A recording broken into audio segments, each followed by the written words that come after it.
สบายดีเด้อป้ามือนี่เป็นมือไฟเดย์ตอนเศร้าเด้อละป้าเดือนหกวันที่ยังคอยโบ19หรือว่ายังย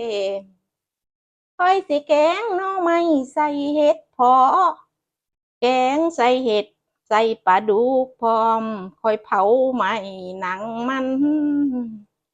คอยถามเจ้าแล้วเจ้าว่าป้าอยากกินแกงหน่อไม้บ่ป้าว่าบอกกูบ่อยากอีเล่าเอ่ยถ้ามาวันนี้คอยสิแกงเจ้าอย่ากืนน้ำลายเด้อคอยสิแกงแล้วสิกินแกงให้กี่นอนกินพร้อม นางกะสีเอ้ยให้เจ้าเบิ้งให้เจ้าเบิ้งคอยล้ำแล้วคอยสิใส่ก่อนไม่เด้อป่าเด้อเจ้าบ่กินนั่นคอยสิกินเอ้ยคอยสิกินโอ้ยเอ้ยป่าเอ้ยกะสิเอ้ย สิแกงกินแมนผู้เดียวเอ้ยโอ้ยอีเราแกงแสบเด้อป่าเด้อกลืนลมกลืนแรงเอาเด้อป่าเด้อกะสีเด้อโอ้ละเนาะสิล้ำมันไปหาควายให้พังเด้อพังเด้อกะสีเด้อพังเด้อป้าเด้อขอยสิล้ำไปหาควายอันนี้เบิ่นเป็นสิล้ำไปเอาเงินล้ำหาควายล้ำไปหาควายหางัวบ้านถ้าไปอยู่บ้านนอกสิโหล้ำไปหาควายเนาะลาฮักแห้งแห้งลาเพียงอายโยนก็สร้างเห็นใจขอเพียงอายสู่ต่อ ถามว่าทนได้บ่100%ตอบว่าได้เป็นแฟนนายบ่นายแนงเอ้ยคนทั้งหักบ่แหงแรงก็ปั่นแบงทั้งใจโดนปันใดสิรอคอยโอ้ยบ่ปล่อยกายวางไว้ ในหัวใจ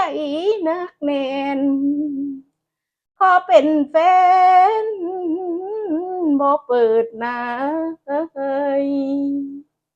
บอกว่าใจน้องฮักอายบอกว่าบ่ไม่มาเอ้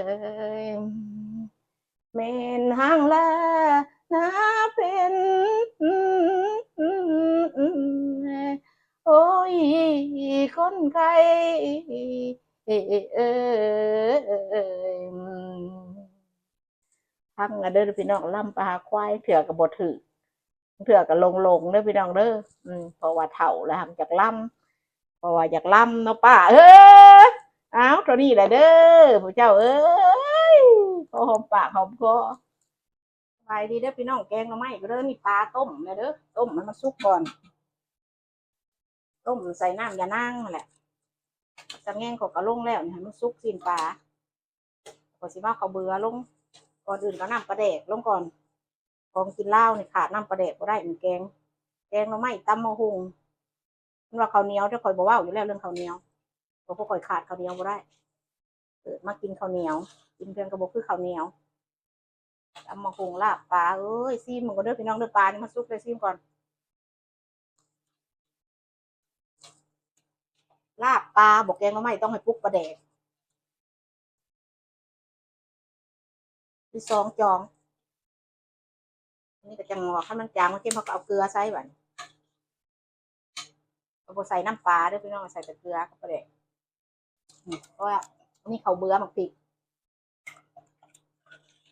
แต่คอยเกิดมาแต่ยังน้อยเนาะถ้าคอยเกิดมาตะกี้ปลาแดกกระเห็ดกินแล้วพี่น้องเอ้ยคอยบ่มีได้น้ำปลานะคือว่าคือคอยเว้าแหละแป้งนัวกับซ้ำท่ามสั่นละปลาสุกแล้วปกก็จะตั้งไว้นี่ก่อน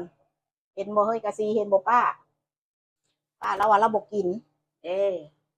ถามแล้วเราบอกกินเราบอกอยากถามตั้งแต่คนซื้อหน่อไม้มาไว้พี่ซื้อใส่ตู้เย็นเลยมีเฮ็ดโอ้ยหน่อไม้ก็ตกไปเฮ้ยกะสิเอาหน้าเลยเนี่ยสาวแกงหน่อไม้ตัวปุ๊บตัวห้อยน้ำตัวเต็มหม้อเฮ้ยกะสินะป้าเจ้าสิบ่อยากก็เออสุดยอดของเราเห็ดแต่เราระวังคนเขายันปลามุนกูก็สิคอยตักเขาขึ้นมาตอนปลาเฮ้ยยันกันว่าเขาเบื่อเด้นี่มันแกงหน่อไม้ของเราแล้วนี่ของเมืองเราแกงแต่อยู่ต่างประเทศพี่นะบุตกลงพุ่นหน่อไม้ก็ตกลงพี่เด้อเฮ้ยตกลงบ่เปื้อนเตากูฮะนี่กันหน่อไม้ลงไปคนไปใส่เห็ดเพาะเห็ดเพาะเดี๋ยวจะจักข้าวบริหูล่างเอาโลดใส่โลดป้าเอ้ยแต่ว่าจะบ่อยากกินแกงหน่อไม้กับพี่เล่าโอ้ยนี่เราแกงสุดยอดเจ้าภาษีเอ้ยเพราะนี่กึดไว้ก่อนมันนี่เนาะยันแต่เขาเบื่อกันติดก้นเนาะติดก้นหมอนะเนี่ยกึดไว้ก่อนไปพูดเกือบคนบ่ไปกะสิป้าตัวไม่ก็คอยทุบเอาคอย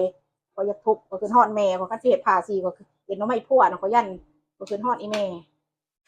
ก็เลยทุบเอาอัดไว้ก่อนมานี่ให้มันอันนั้นลงก่อนพี่น้องจังเบิ่งเปิดประมาณกั้งเบิ่งแกงหน่อไม้บัดนี้พี่น้องโอ้ยแกงหน่อไม้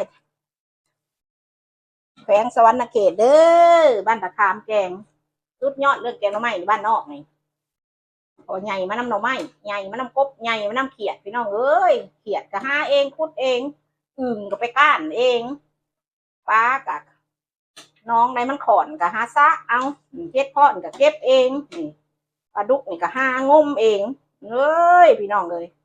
บ้านนอกนี่แกงหน่อไม้ก็สุดยอดปลาแดกก็เห็ดกินเองนี่จะเป็นเล่ากับข้าวเหนียวนี่โพดได้พี่น้องก่อนคนเล่านี่นะเขาใหญ่มาน้ำข้าวเหนียวเนาะสิมาอเมริกานี่ก็ย่านบ่ได้กินข้าวเหนียวพี่น้องเอ้ยเขาบ่อยากมาได้ย่านบ่ได้กินข้าวเหนียวนั่นแหละพี่น้องคนเล่านะแกงหน่อไม้พูนเบิ่งในนั่งกะสีพูนแกงหน่อไม้พูนแกงหน่อไม้อีเล่าวันนี้ขอยก็สิตักเพนให้กินนอนเพราะว่า12 โมงเสียน้อง11:29 นาทีเดียวนี่แล้วขอยสิตักเพนให้กินนอนเนี่ยเราบ่มักกินปานใดดอกตอนหน่อไม้นี่เรามักแต่ตอนเฮ็ดเพาะนี่แหละกับปลาดุกเรามักจะเห็นพวกพี่น้องผัวเมียไปอยู่ว่าบ่จักเนาะขอยสิให้กินนอนไปเพนให้เราจังหน่อยสิว่าบัดบ่มีเนาะบัดตายว่าซั่นว่าบัดบ่มีบัดตายจังหน่อยเพิ่นสิว่าโอ้ยกินนอนละมักกินได้อมปลาดุกนี่ใส่เฮ็ดเพาะบ่ว่าแม่นบ่ป้านี่เลยกินโลดจังซั่นล่ะนี่ความย่างนี่สิตักเพนให้กินนอนบัดนี้ข่อยน่ะสิบ่ได้กินบัดนี้พี่น้องเพราะว่าข่อยสิไปนั่งพุ่นปลากับข่อยต้มจนเปื่อยข่อยมาคนมันสิข่อยสิไปนั่งกินมักซะลี่บัดนี้มักซะลี่นี่ก็หวานเฮ้ยก็สิกินนอนมาใหม่ๆได้นี่เอาพริกกินเสพบ่รู้ว่าเราเสียล่ะหวานเด้อเฮ้ยแล้วดอกไม้ป้าไว้มึงเด้อกูลืมเว้ากูสิตักเพนให้กินนอนก่อนนี่ความย่างนี่กูสิเพนโลดนี่เฮ้ยเพนโลดแล้วความย่างหน่อยไปถ่าเพนยามไรนี่เฮ็ดนี่เราหมักนี่กูตักให้หลายๆนี่เราไม่แล้วบ่หมักปานใดกูสิใส่ซัดกับมันสิบ่แม่นแกงเราไม่เนาะเป็นบ่ล่ะเฮ้ยกูเฮ็ดพอดอกนึงไงเดี๋ยวกูจะให้ลาวก่อนนี่ก็สิเบิ่งป้าข่อยเพนน้องเจ้าเฮ็ดนี่แล้วก็บ่หมักดอกเอาไปแล้วก็สิไว้ในถ้วยนี่กูจะตอนปลานี่ดุนี่จะตอน3 ตอน 4 ตอน5 ตอนนี่พอน่ะอยากมาใหม่นี่เพนได้นี่เฮ้ยเห็นบ่นี่แหละกูเพนพวมยั่งล่ะบัดบ่ยั่งกูก็จะไปเพนกับเรื่องของกูดอกนะอย่างงั้นบ่คลำดอกพี่น้องเรื่องตายนี่บ่มีไผรู้คอยผู้เว้ายังเถื่อก็ไปก่อนกินนอนก็มีนี่โนน่าน่ะสาวแกงนี่เด้เราบ่อิ่มแล้วก็มาเอาอีกนี่สิพิษผู้ใดแกงไว้ในหม้อนี่เด้แม่นบ่กะซีนี่เย็นนี่กินนอนเอ้ยพวมยั่งเอ้าอัดหม้อไว้บาดนี้หม้อไทยป้าแล้วว่าเราบ่อยากแกงกูถามเนี่ยตั้งแต่ซื้อมาผมอยากบ่ปากแกงไม่บอกเราว่าก็แล้วนี่อย่าคือน้ำลายน้ำหลัง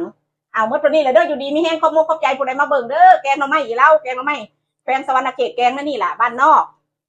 สุดยอดน้ำแกงหน่อไม้น้ำพวกข่อยสั้นละบ๊ายบาย